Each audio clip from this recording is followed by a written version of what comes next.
Let us stay free from any evil acts. Let us freely conduct virtuous deeds and benefit all beings. Let us honor the life and relationship of ours and others. Let us take only what we receive. Let us calm our desire and cravings.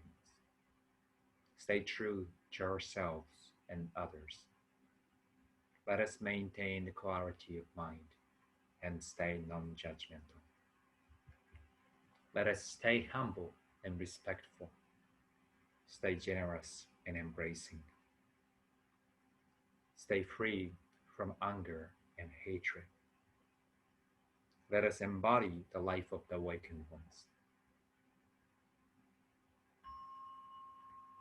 Namukye Butsu, Namukye Ho, Namukye.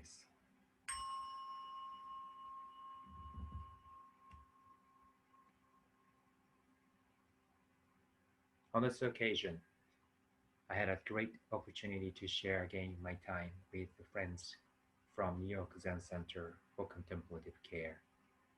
Koshin-san and Choro-san, thank you again for having me in your circle among your members and friends. This is a talk that I shared with them on October 12th. And the talk was about one of the Dogen's teachings called Nyunanshin. Nyunanshin, a soft and flexible mind.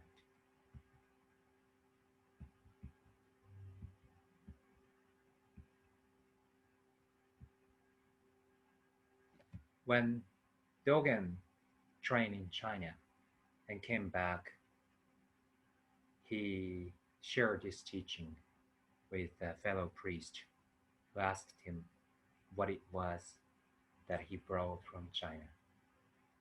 And back then, it was quite common for those priests who were involved in sort of exchange program in a modern day sense to go to Chinese monasteries and get trained, come back bringing Buddhist statue, scroll of sutra, scroll of paints, some sort of ornaments, something tangible. Well, if you imagine our friends going to Kyoto or some Japanese cities, we would naturally expect them to bring some kind of gifts, souvenirs, a proof that they were in Japan or Kyoto. Back then, it was a common practice. But then, it wasn't really the interest of Dogen. He brought what he called Nyunanshin, the soft and flexible mind. In the Soto Zen school in Japan, there's a central tenet called Shishobo, or Bodhisattva Shishobo. Four forms of practice for bodhisattvas to free all beings from the suffering. Namely, there are fuse, giving, with no attachment, non-aversion. Aigo, speech of loving kindness, compassionate words, compassionate speech. Rigyo, actions of benefiting others, serving others. And doji, equalizing ourselves with others, creating no boundary. And these are the specific practice we embody through our life once we step into this path of Soto Zen.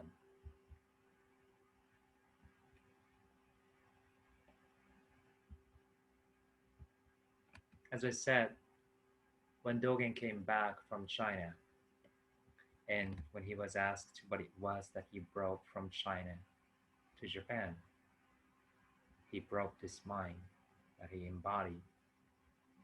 And understanding Nyunanshin, the soft, flexible mind, I think is crucial when we try to understand these four modes, four practices of bodhisattvas.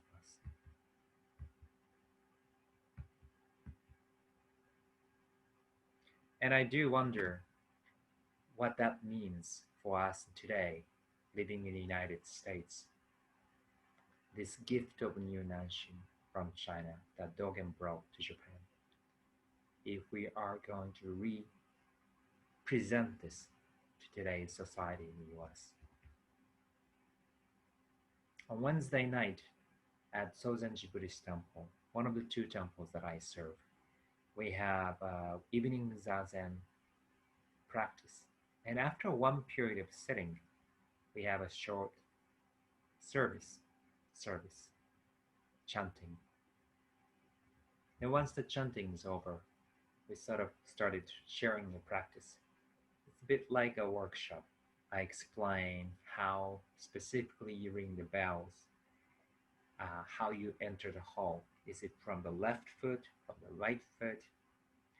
Which direction you bow, and why you bow in such directions, why you do all these things. Explain that to my students so that they can join the service. There's a lot of details. I was surrounded by these rituals. But when I was young, I was asking seniors, I guess my parents too, what does it have to do with saving others, freeing others? Why don't we just go out there and do something? Do something. Non-profit work, church dinner, uh, distributing stuff that people need, helping their education, something a little more specific. Social actions, let's say.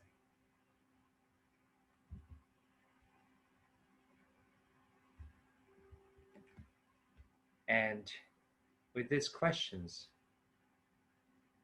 that kind of came out of these forms and practices, I did. I did go into the social actions. I did go into the politics.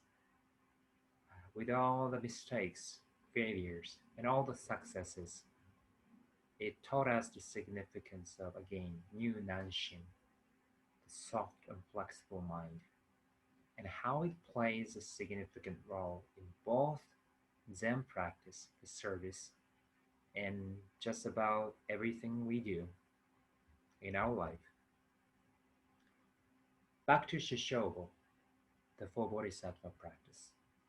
We give, we talk to others, we serve others, we equalize, we see no, create no boundaries between us and others. In a way that does not involve any tension, free from attachment nor aversion. And this kind of practice is possible with this soft and flexible mind called Nyunanshin. When we have the tension of attachment or aversion, we start to create discrepancy, gap between your intention and your actions. You will see it in the way the bell sounds when you ring the bell. You can see that gap when you enter the hall. You can hear that gap when you chant the sutra that comes with that aversion, that tension of attachment or aversion. You will see it in the way the service is conducted. You will see it in the way they serve the community, how you lead politics, how you lead your community. So in this workshop, we're not just sharing this how to ring the bell, how to make the sound with mopan, all the instruments. We're simultaneously learning how to cultivate while developing vigilance and concentration, how we embody that, how we do it with relaxed, loose way, which is open to uh, she's always open and soft and flexible. And through this practice of Zen, through the practice of chanting, service, we understand, we deepen understanding of this sort of soft and flexible mind. So it happens, ringing bells, maneuvering ourselves in the service. It is precisely the Zen in motion. We give, we talk to others gently, we serve others, and we equalize ourselves with others with this soft, flexible mind. One of my favorite stories in talking about Bodhisattva's practice is um, telling us that Bodhisattva's hands reaching out to help people. It's like our hand fixing the pillow while we're sleeping. I have my own personal version of this. I sometimes compare it to picking or blowing a nose. I mean, blowing a nose. When it's necessary, we reach out for the clinics, blow a nose. We don't make too much fuss over it. We act according to the need, just enough. We don't put too much pressure until it starts bleeding. We don't neglect it until it gets too uncomfortable. We don't brag about it. We don't show it off. Because we know that that's just something we do. For practice of bodhisattva happens just like that. Just like when we're blowing a nose or scratching the back of it, casually, practically, realistically, just enough, just enough. This is how we give, and this is how we talk to others gently, and this is how we serve and how we see ourselves in others, completely free from this tension of attachment or aversion.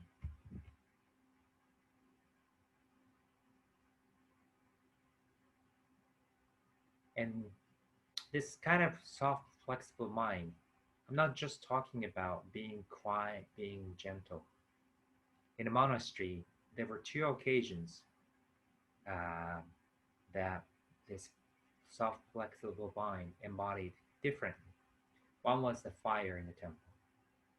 We stopped everything, whether it's a chanting, whether whatever it is, and we rush to help put out the fire. Spontaneous. You jump off the cushion and take care of the stuff that needs to be taken care of. This is a little off the topic, but then in Japan, people talk about Japanese cultures, and I appreciate how many people appreciate their culture, but we also have a bit of a crazy culture too. For example, on the New Year's Day, Japanese people eat mochi rice cake in a soup. So it's not a sweetened rice cake, but it's a rice, sticky rice. And many people eat it, and some gets choked, and some die. And we do this every year. I had all day friends, old friends the, actually from the kindergarten.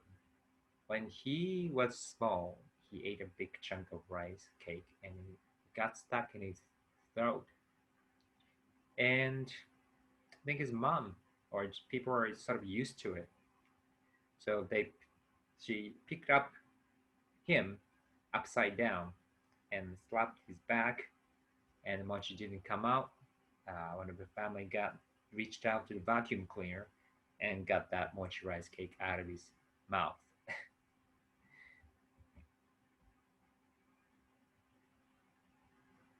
Things get done accordingly, in accordance with what needs to happen, what needs to be done. So soft, flexible mind gets manifested, embodied differently. So, in today's society, where we often use the word justice with all the social issues, social matters, um, this way of practice, I wonder how that can be reflected in our society.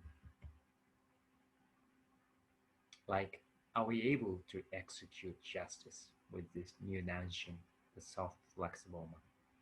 Are we able to execute justice like how, just like when we blow our nose, soft and flexible, free of the tensions of attachment or aversion? I thought it might be something interesting, like a koan for today's US society.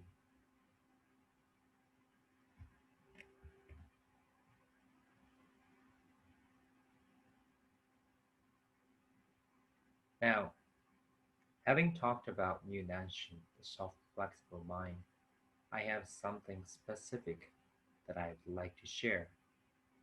In a monastic life, one of the things that we share is called gemon, or short verse that we read, we chant, we recite in our mind.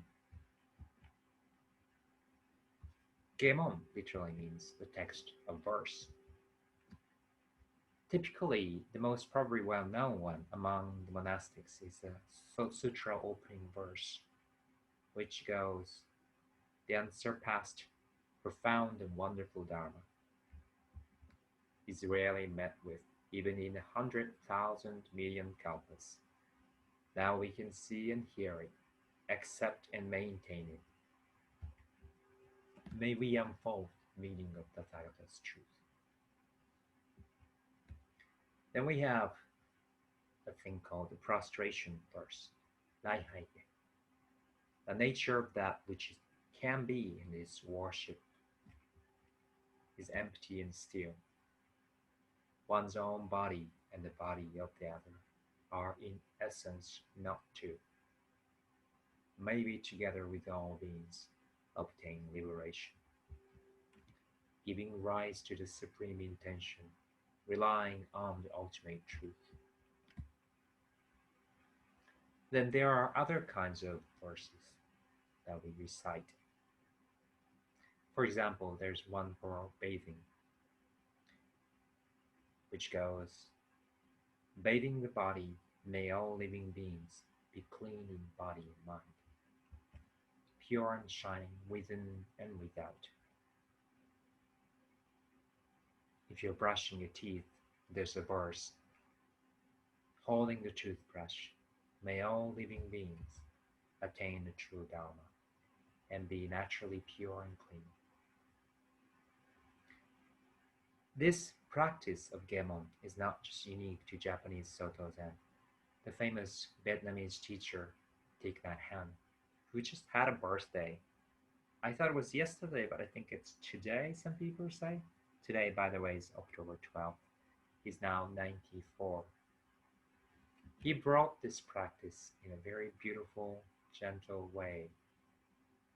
He introduced, for example, this verse for waking up. "Waking up this morning, I smile. 24 brand new hours are before me. I vow to live fully in each moment, to look at all beings with the eyes of compassion." His version of toothbrushing verse, it goes, "Brushing your teeth, brushing my teeth and rinsing my mouth. I vow to speak purely and lovingly. When my mouth is fragrant with right speech, a flower blooms in the garden of my heart." The verse for sleeping, lying down in bed,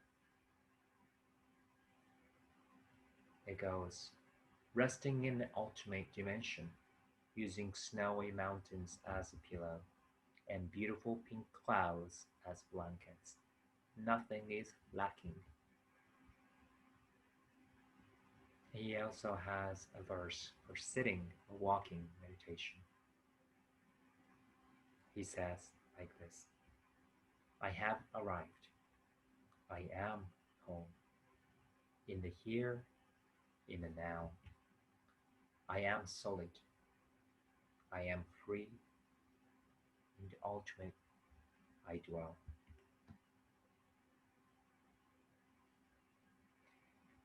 The verses goes even farther into all the details of our life. When, for example, when we wash dishes, he created this verse. Thich Nhat Hanh said, "Washing the dishes is like bathing the baby Buddha. The profane is the sacred. Everyday mind is Buddha's mind." If you're turning on the engine of the car, before starting the car, I know where I am going. The car and I are one. If the car goes fast, I go fast.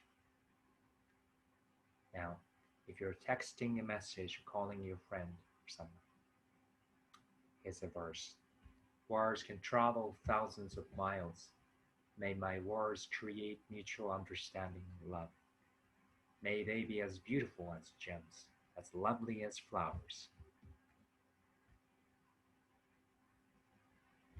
There are many verses like this, and what we are encouraged to do is we memorize the old ones from ancient teachers, but we also create your own.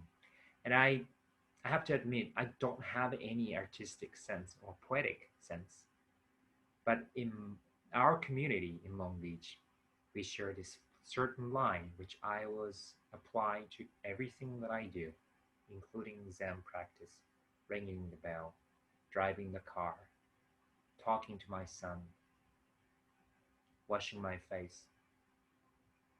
And this goes like this: made a merit of sharing the message online, sharing a time together, fulfill our heart, and be extended to our loved ones, our families and friends, to all peoples, and to all living beings.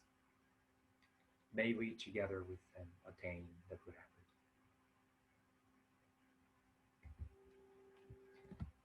This sort of generating our intention for each moment, for each Zen emotion we practice, transforms our life, transforms our practice, transforms everything we do into the Buddhist practice. Everything becomes a Zen emotion. If intention becomes too passionate, too strong, then it can sometimes create disharmony between your intention and actions. Here's what you need. Here's where you need that Nyunanshin, soft, flexible mind. You do this as if you're just blowing your nose or scratching your back. This is so mundane. It is so casual. It's so practical, realistic, and you do it in such ways. Again, in a very subtle way, this Nyunanshin, the intention based on this Nyunanshin transforms us.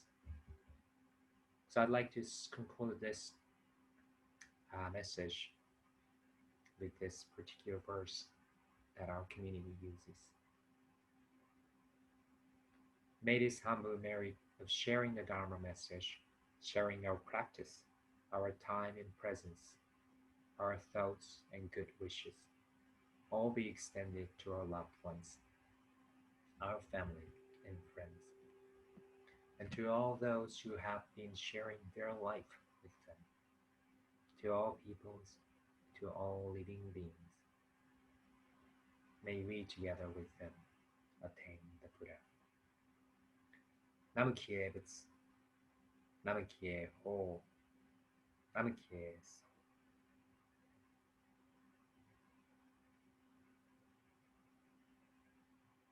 Thank you very much for your attention. I hope you stay well and strong with this ongoing pandemic ongoing lockdown. I hope you find a way to keep your life integrate.